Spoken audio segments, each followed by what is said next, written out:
হতে পারে বেনামাজি, নামাজ পড়ছে না, শুধু জুম্মার দিনে নামাজ পড়ছে, অন্য ওয়াক্তে নামাজ পড়ে না, এরাও পাপ করছে। নামাজ পড়ছে অথচ বিড়ি সিগারেট খাচ্ছে, এরাও পাপ করছে। নামাজ পড়ছে অথচ জেনা করছে, এরাও পাপ করছে। নামাজ পড়ছে বাপ মাকে দেখভাল করে না, এরাও পাপ করছে। দুনিয়ার বুকে যতটা পাপ আছে সমস্ত কিছু করার পরে তাদের হৃদয়টা কঠিন হয়ে যায়। কিরকম কঠিন? আল্লাহ সুবহানাহু ওয়া তাআলা বলছেন সূরা বাকারা 2 নম্বর সূরা 74 নম্বর আয়াতে বলছেন, সুম্মা কাসাত কুলুবুকুম মিন বাদি যালিকা ফাহিয়া কালিজারা। অতএব এই ঘটনা ঘটার পরে, কোন ঘটনা? এতগুলো পাপ ঘটনা ঘটার পরে, এতগুলো পাপ করার পরে, সুম্মা কাসাত কুলুবুকুম মিন বাদি যালিকা ফাহিয়া কালিজারা, এইসব অপকর্ম, এইসব পাপ করার পরে তাদের হৃদয়টা কঠিন হয়ে গিয়েছে। কিসের মতো? পাথরের মতো, অথবা তার থেকেও বেশি কঠিন। এই কথা আল্লাহ সুবহানাহু ওয়া তাআলা বললেন যে এতগুলো পাপ করার পরে তোমাদের হৃদয়, আর সেই হৃদয় নেই, পাথর হয়ে গেছে, তার থেকেও বেশি কঠিন হয়ে গেছে। হয়ে যায় আমাদের হৃদয়ের মধ্যে কোন রকম অনুভূতি কাজ করে না। একটা হারাম কাজ করার পরে হৃদয় পর্যন্ত নাড়া দেয় না, তাহলে আমাদের হৃদয়টা পাথর হয়ে যায়নি? অনেক ছেলে আছে তাদের হৃদয়টা পাথর হয়ে যাওয়ার কারণে বাপ মা বৃদ্ধ হয়ে গেছে, বাপ মাকে অনেক আশ্রমে রেখে আসে, হৃদয়টা একটু করে নাড়া দেয় না। যেই পিতাটা, যেই মাটা ছোট্টবেলায় ভূমিষ্ঠ হওয়ার পরে সন্তানটাকে কোলপিঠে মানুষ করে, মুদ গু করে, সমস্ত কিছু করার পরে ছেলেটাকে বড় করলো, বড় থেকে বালক হলো, বালক থেকে সাবালক হলো, যখন চাকরি পেলো, ভালো সুন্দরী নারীকে বিয়ে করলো, সেই যুবকটা তার মাকে ভুলে গিয়ে অনাথ আশ্রমে রেখে আসলো। তার মা কত না জানি কি কষ্ট করে সেই সন্তানকে মানুষ করেছিল, একটি বারের জন্য ভাবলো না। তার কারণ তার হৃদয়টা পাথরের মতো কঠিন হয়ে গেছে। আরো অনেক কাজ আছে যেগুলো করার পরে মানুষের হৃদয় রোগাক্রান্ত হয়ে গেছে, পাথরের মতো কঠিন হয়ে গেছে। সম্মানিত উপস্থিতি, তাহলে আমাদের হৃদয় নরম করতে হবে, হৃদয় নরম করার কৌশল অবলম্বন করতে হবে। পবিত্র কোরআন এবং সেই সুন্নাহ সেই পথ পদ্ধতি আমাদেরকে দিয়েছেন, সেই পথ পদ্ধতি অবলম্বন করতে হবে। সম্মানিত উপস্থিতি, তাহলে আমরা পাপের মধ্যে নিমজ্জিত হওয়ার কয়েকটি কারণ তুলে ধরবো। তার মধ্যে অন্যতম কারণ হচ্ছে অত্যাকু দুনিয়া অত্যাকু নেশা। আল্লাহ রাসূল সাল্লাল্লাহু আলাইহি সাল্লাম বলছেন, এক জায়গায় দুনিয়ার ফিতনা, আর এক জায়গায় হচ্ছে নারী ফিতনা। এই সব কারণে আমরা পাপের সাথে নিমজ্জিত। প্রথম নম্বর হচ্ছে কারণ হচ্ছে নারীদের কারণ। আল্লাহ রাসূল সাল্লাল্লাহু আলাইহি সাল্লাম বলছেন, আমি ছেড়ে যাচ্ছি এমন এক বস্তু যা তোমাদের থেকে, এর থেকে ভারী, এর থেকে ভয়ঙ্কর জিনিস, এর থেকে ভয়ঙ্কর ফিতনা আমি ছেড়ে যাচ্ছি না, সেটা হচ্ছে নারী। এই নারী ফিতনা সব থেকে ভয়ঙ্কর ফিতনা। আপনার ইমান, আমল, ইবাদত সব নষ্ট করে দিতে পারে নারী। এই এমন এক নারী, এক হাসিতেই সব কিছু ভুলিয়ে দিতে পারে। এই নারী ফিতনা হচ্ছে সব থেকে ভয়ানক ফিতনা। এই ফিতনার মধ্যে আমরা জর্জরিত, নারী ফিতনার সাথে জর্জরিত। ফোনে, হোয়াটসঅ্যাপে, মেসেঞ্জারে নারীদের সঙ্গে ফোন আলাপ চলছে, কথাবার্তা চলছে, চ্যাটিং চলছে, কত না জানি চলছে। এই সব করে আমরা পাপের সাথে নিমজ্জিত। আল্লাহ রাসূল সাল্লাল্লাহু আলাইহি সাল্লাম বলছে যে নারীর ফিতনা ছিল বানি ইসরাঈলদের মধ্যে। এই বানি ইসরাঈলরা নারী ফিতনার কারণে ধ্বংস হয়ে গেছিল। সম্মানিত উপস্থিতি, এই নারী ফিতনা সমাজে এত কেন, তার কারণ আমরা খুঁজে বার করলে ইনশাআল্লাহ খুঁজে পাবো। আমরা নিজেরাই দায়ী এখানে। নারী ফিতনার মূল কারণ হচ্ছে আমরা। তার কারণ আমাদের যেই সব মা বোনেরা আছে, ছোট থেকে বড় হচ্ছে, তাদেরকে দ্বীনি শিক্ষা দিতে পারেনি। আল্লাহ রাসূল সাল্লাল্লাহু আলাইহি সাল্লাম বলছেন, তালাবুল ইলমি ফারিদাতুন আলা কুল্লি মুসলিম, দ্বীনের জ্ঞান অর্জন করা প্রত্যেক মুসলিমের ফরজ। এই জ্ঞানটুকু আমাদের সন্তানকে, আমাদের মা বোনদেরকে আমরা দিতে পারিনি। সেই কারণে তারা বেহায়া, এই নির্লজ্জতা এই সমাজে অহরহ ঘুরে বেড়াচ্ছে। সম্মানিত উপস্থিতি, আল্লাহ রাসূল সাল্লাল্লাহু আলাইহি সাল্লাম বলছেন এই নারী ফিতনার ব্যাপারে, যে নারীরা এমন ভাবে সমাজের বুকে চলাফেরা করছে, তাই দেখে যুবকেরা, মানুষেরা পাগল হয়েছে, পাপের সাথে নিমজ্জিত হয়েছে। আল্লাহ রাসূল সাল্লাল্লাহু আলাইহি সাল্লাম বলছেন, নেসাউন, মহিলা, কাসিয়াতুন, কাপড় পরে থাকবেন, আরিয়াতুন, উলঙ্গ। আল্লাহ রাসূল সাল্লাল্লাহু আলাইহি সাল্লাম বলছেন, আমার যুগে ছিলই না, এমন যুগে এমন নারীর আবির্ভাব হবে, নেসাউন, মহিলা, কাসিয়াতুন, কাপড় পরে থাকবে, আরিয়াতুন, উলঙ্গ। দেখুন আজকে বিভিন্ন গ্রামের মোড়ে মোড়ে দোকান আছে, সেই দোকানে বাজার করতে আসছে নারীরা এমন ড্রেস পোশাক পরে আসছে যা পরেও মনে হচ্ছে উলঙ্গ। নাইটি পরে আসছে, উঁচু নিচু সব বোঝা যাচ্ছে, টাইট ফিটিং লেগিংস, একটা ওপরে একটা জামা পরেছে, ওড়না নেয়নি, সমস্ত কিছু বোঝা যাচ্ছে। স্কুল যাচ্ছে, টিউশন যাচ্ছে, ওয়াই পরে, সমস্ত কিছু উঁচু নিচু বোঝা যাচ্ছে।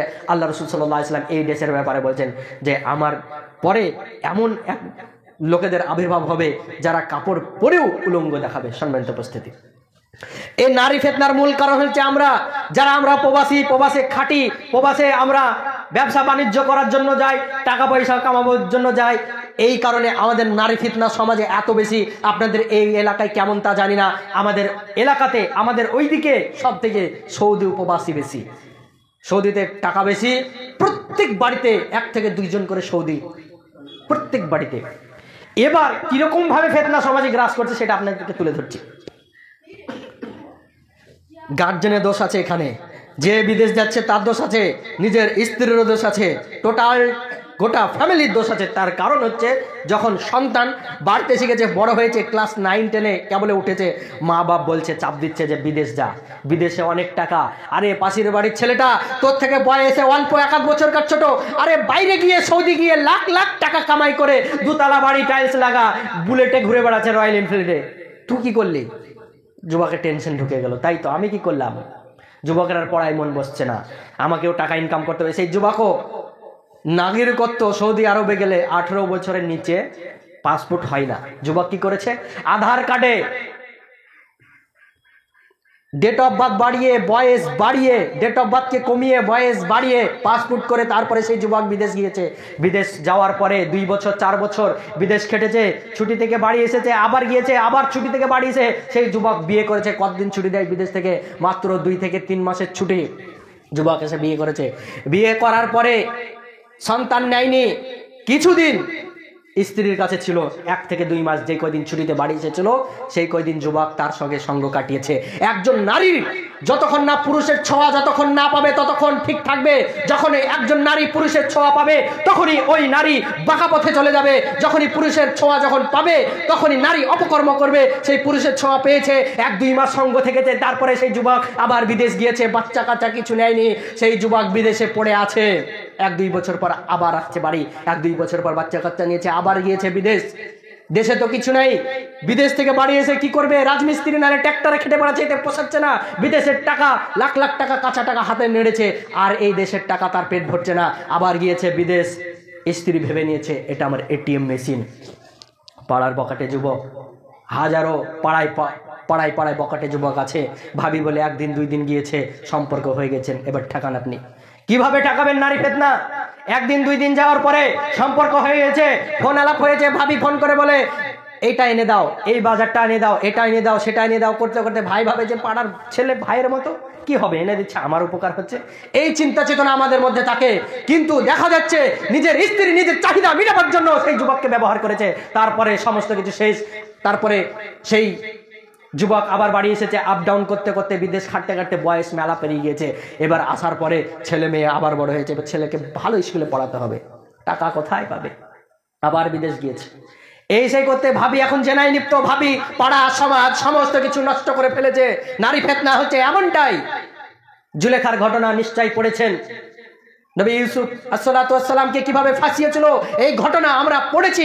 নারী ফিতনা এতটাই ভয়ানক, সেই যুবকের বয়স অনেক হয়ে গেছে, বাড়ি এসে তার এখন sugar, BP high, tension, cholesterol high, আর কাজ করছে না, কিডনি ড্যামেজ, বিদেশ খেটে আর কিছু নাই, যৌবন সব কিছু নষ্ট করে ফেলেছে বিদেশ খেটে খেটে। দেশের অবস্থা এইরকম ভাবে অহরহ ভাবে নারী ফিতনা আমাদেরকে গ্রাস করে নিয়েছে।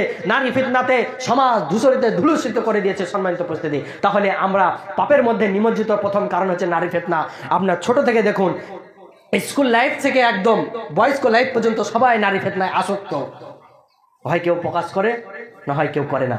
স্কুল কলেজ দান সব একটা করে জুড়ে নিয়ে ঘুরে বেড়াচ্ছে। আপনি সার্ভে করে দেখুন, এই তো কিছুদিন আগে ওই ভিডিও করে কারা যাই হোক এরকম একটা খারাপ ভিডিও ভাইরাল হয়েছিল। এইটা নিয়ে সব আলেম ওলামাই সতর্ক করছেন। তার কারণ ওই যে ছেলেটা খারাপ ভিডিও করেছে সে বলছে আমার গার্লফ্রেন্ড, একদম প্রকাশ্যভাবে। তাহলে তারা কিরকম ভাবে সমাজটাকে নষ্ট করেছে আমি যতদূর জানি, ওদের ভিডিও বাচ্চা ছেলেপেলেরা থেকে তারা কি শিখবে বলুন?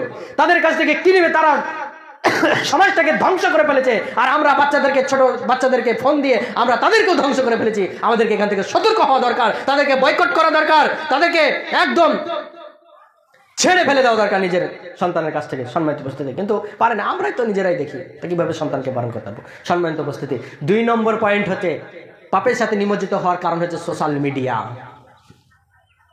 এই সোশ্যাল মিডিয়া ইউজের কারণে আমরা পাপের সাথে নিমজ্জিত। ফেসবুক, টুইটার, ইনস্টাগ্রাম, ইউটিউব, এই কয়টা জায়গাতে আমরা হয় ইউটিউবে না হলে ফেসবুকে রিলস দেখি, সারাদিন কাজ নেই, কেউ ব্যবসা করে দোকানে বসে আছে, মোবাইলটা বার করে রিলস দেখছে। ওই আয়াতটা, যে আয়াতটা আমি পড়েছিলাম, ওই আয়াতটা দিয়ে ইনশাআল্লাহ গোটা বক্তব্য শুরু হবে। রিলস দেখছে, এখন টাইম পাস করছে। আল্লাহ সুবহানাহু ওয়া তাআলা এদের ব্যাপারে বলছে, সুম্মা কাসাত কুলুবুকুম মিন বাদি যালিকা ফাহিয়া কাল হিজারা। তাদের হৃদয়টা কঠিন হয়ে গেছে, পাথরের থেকেও কঠিন। সেই কারণে রিলস দেখছে, বেগানারা নারী চলে আসছে, বেগানা নারী আসছে, গান আসছে, গান বাজনা আসছে, অথচ তার হৃদয়টা একটুকু নাড়া দেয় না যে এটা গান বাজনা। আল্লাহ সুবহানাহু ওয়া তাআলা বলছেন, ওয়ামিনান নাসি মান ইয়াস্তারি লাহুল হাদিস লিউদিল্লাহ আন সাবিলিল্লাহি বিগাইরি ইলমিন ওয়া ইয়াত্তাখিদাহু হুজুয়া উলাইকা লাহুম আযাবুন মুহিন। আল্লাহ সুবহানাহু ওয়া তাআলা গান বাজনার ব্যাপারে কঠোরভাবে নিষেধ করেছে। আজকে হাজারো যুবক, হাজারো মানুষ সোশ্যাল মিডিয়া আসক্ত, সোশ্যাল মিডিয়ায় আপনার পেজ ক্রিয়েট করে ভিডিও বানাচ্ছে, মিটআপ সিটআপ কি করছে, গান বাজনার সাথে নিযুক্ত, ফুলের ভালোবাসায় বলছে। এরা সকলেই জোকার আমার কাছে,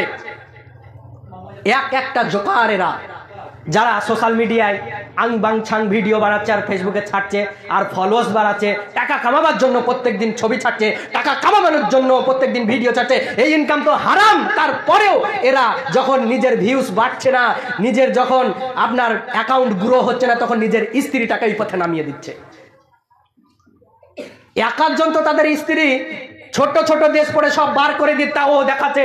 এদের লজ্জা লাগা দরকার। প্রত্যেকটা এরা হচ্ছে একদম নোংরা শ্রেণীর মানুষ, জোকার এরা। তার কারণ এরা সোশ্যাল মিডিয়াটাকে এমন ভাবে গ্রাস করে নিয়েছে। আজকে প্রত্যেকটা যুবকের দেখছি একটাই টেন্ডেন্সি, একটাই চিন্তা চেতনা যে ফেসবুকে একটা বড় অ্যাকাউন্ট করতে হবে, ফলোয়ার্স বাড়াতে হবে, ভিউজ বাড়াতে হবে, তারপরে ইনকাম হবে। আর তাই করছে সবাই মিলে। দেখছি একটা গ্রামের অনেকজন জোকার এক জায়গায় জড়ো হয়েছে, যে মিটআপ বলে একটা কি একটা প্রোগ্রাম করছে, সেখানে গিয়ে দেখছি সব জোকারগুলো এক জায়গায় দিয়ে ভিডিও বানাচ্ছে। Hi guys, hi guys. আল্লাহ সুবহানাহু ওয়া তাআলা তাদের ব্যাপারে বলছে, ওমিনান নাসি মান ইয়াস্তারি লাহুল হাদিস। এরা কঠিন আযাবের সম্মুখীন হবে। আল্লাহ সুবহানাহু ওয়া তাআলা মিউজিককে হারাম করেছে, তারপরেও বিভিন্ন ওদের ভিডিওর মাধ্যমে মিউজিক ভরা থাকে। বিভিন্ন প্রত্যেকটা ভিডিও ওদের মিউজিক ছাড়া ভিডিও হয় না। আজকে প্রত্যেকটা জায়গায় সোশ্যাল মিডিয়া এমন ভাবে গ্রাস করেছে, বিয়ে বাড়িতে গান বাজনা ছাড়া বিয়ে হচ্ছে না, অনুষ্ঠানে গান বাজনা ছাড়া অনুষ্ঠান হচ্ছে না, অনুষ্ঠান মনে হচ্ছে ওয়াসার ওয়াচল, গান বাজনা ছাড়া অনুষ্ঠানই একদম পূরণ হচ্ছে না। যে কি জানি নাই মনে হচ্ছে গান বাজনা ছাড়া।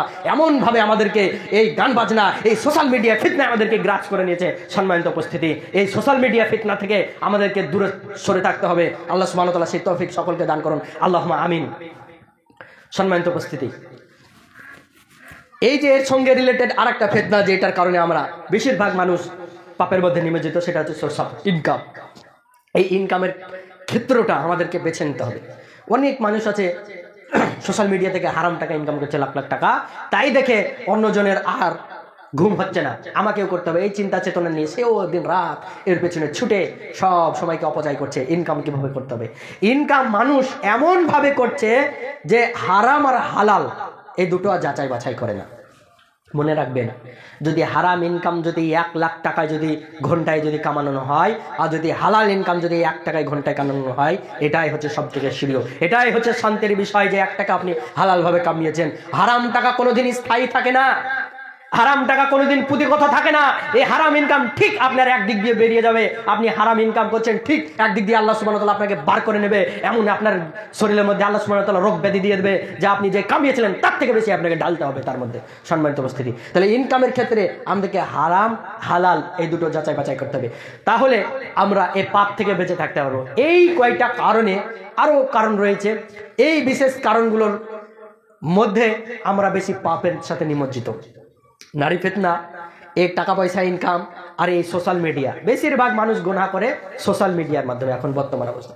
তারপরে তো আমল ইবাদত তো আছেই, যে আমরা দৈনন্দিন জীবনে কতটুকু আমল ইবাদত করছি সেই চিন্তা চেতনা আমাদের হৃদয়ের মধ্যে নেই, যে আমি যে আমল ইবাদত করছি না, আমল ইবাদত ছাড়াই জীবনটাকে অতিবাহিত করছি, আল্লাহ সুবহানাহু ওয়া তাআলা পাকড়াও করবে, এই চিন্তা চেতনা আমাদের হৃদয়ের মধ্যে নেই। সম্মানিত উপস্থিতি, যারা এই চিন্তা চেতনা করে, এই চিন্তা ভাবনা করে, সবসময় আল্লাহ সুবহানাহু ওয়া তাআলাকে ধেয়ে চলে, আল্লাহ সুবহানাহু ওয়া তাআলার উপরে অগাধ বিশ্বাস, আল্লাহ সুবহানাহু ওয়া তাআলা রিজিক দাতা, আল্লাহ সুবহানাহু ওয়া তাআলা কাল কিয়ামতের মাঠে আমার বিচার করবে, এই সমস্ত খুঁটিনাটি বিষয় যে চিন্তা ভাবনা করে চলাফেরা করে, তার কাছে স্বয়ং ফেরেশতা নাজিল হবে। ইন্নাল্লাযীনা ক্বালু রাব্বুনাল্লাহ সুম্মা ইসতাকামু তাতানাজ্জালু আলাইহিমুল মালায়েকাতু আল্লা তাখাফু ওয়া লা তাহজানু আবশিরুল বিল জান্নাতি আল্লাতী কুনতুম তুআদুন। ইন্নাল্লাযীনা ক্বালু রাব্বুনাল্লাহ, সেই সমস্ত মানুষরা যারা আল্লাহর প্রতি বিশ্বাস স্থাপন করে আমল ইবাদত করেছে এবং বলে যে আমাদের রব আল্লাহ। ইন্নাল্লাযীনা ক্বালু রাব্বুনাল্লাহ, নিশ্চয় আমাদের রব হচ্ছে আল্লাহ এবং তার উপরে অবিচল থাকে।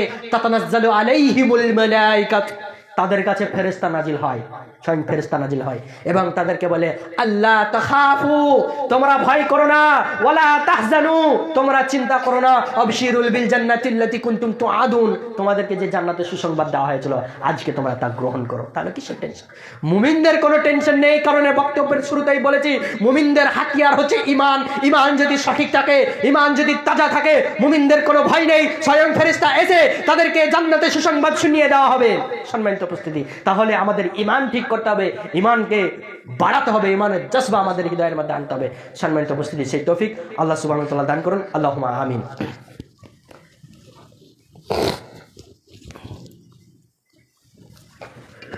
আলহামদুলিল্লাহি ওয়াহদা ওয়াসসালাতু ওয়াসসালামু আলা মান লা নাবিয়্যা বা'দা, আম্মা বা'দ। সম্মানিত উপস্থিতি, মানুষ পাপের সাথে নিমজ্জিত কেন, এই বক্তব্যে আমরা বেশ দু চারটি পয়েন্ট শুনলাম। রাসূলুল্লাহ সাল্লাল্লাহু আলাইহি সাল্লাম মানুষকে বোঝাতেন অল্প কথাতে, অল্প কথায় মানুষকে বোঝাতেন, বেশি সময় নিতেন না, অল্প সময়ে মানুষকে বোঝাবার চেষ্টা করতেন। সলফে সালিহিনদের নীতিও এটা, বড় বড় আলেমগণ তিনারাও এটা করছে।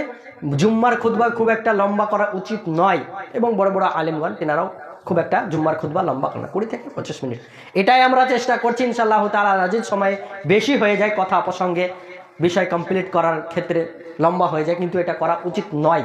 সম্মানিত উপস্থিতি, আমাদেরকে আল্লাহ সুবহানাহু ওয়া তাআলা, প্রত্যেক মানুষকে আল্লাহ সুবহানাহু ওয়া তাআলা দায়িত্ব দিয়েছেন।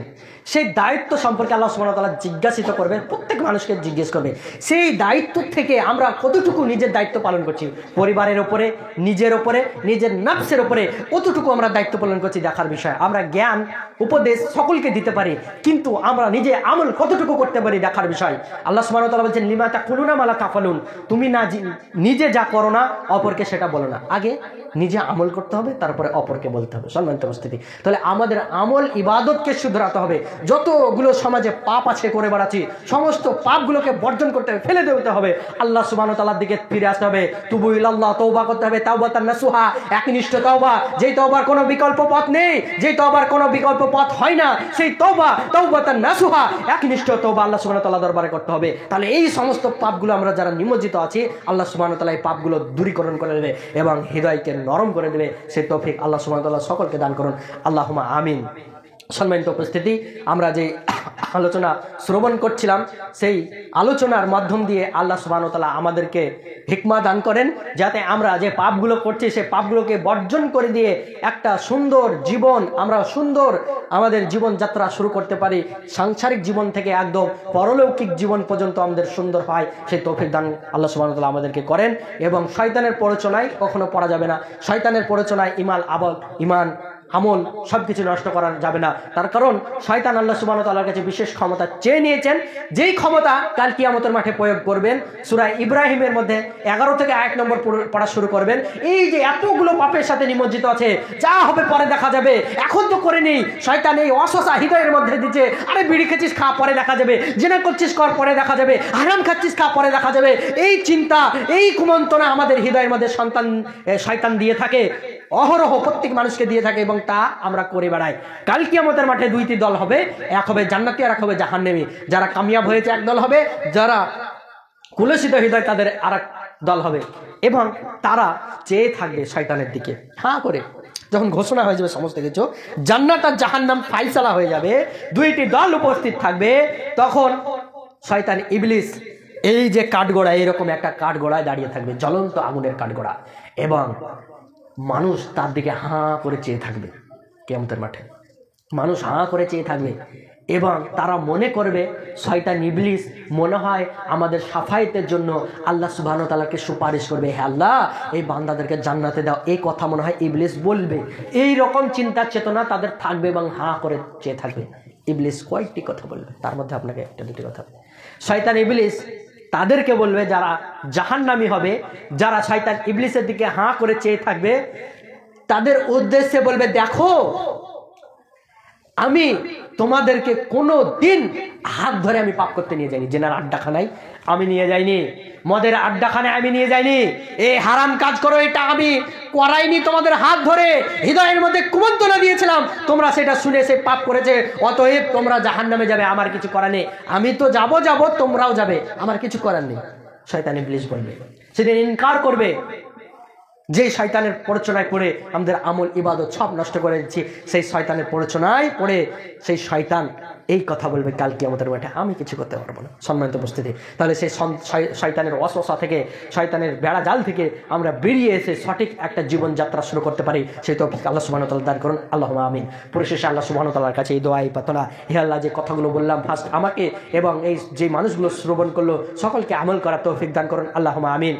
হে আল্লাহ, যারা ইহকাল থেকে পরকাল গমন করেছে তাদের ত্রুটি বিচ্যুটিগুলোকে মাফ করে দিয়ে জান্নাতুল ফেরদাউস নসিব করুন। আল্লাহুম্মা আমিন। হে আল্লাহ, যারা দুনিয়ার বুকে অসুস্থতা রয়েছে তুমি তাদেরকে শীঘ্রই শেফা দান করে তাদের সুস্থ সবল একটা জীবন দান করুন, যাতে তোমার ইবাদত করতে পারে। আল্লাহুম্মা আমিন। ওয়া মা আলাইনা ইল্লাল বালাগ। আল্লাহুম্মা সাল্লি আলা মুহাম্মাদ ওয়া আলা আলি মুহাম্মাদ কামা সাল্লাইতা আলা ইব্রাহিম ওয়া আলা আলি ইব্রাহিম ইন্নাকা হামিদুম মাজিদ।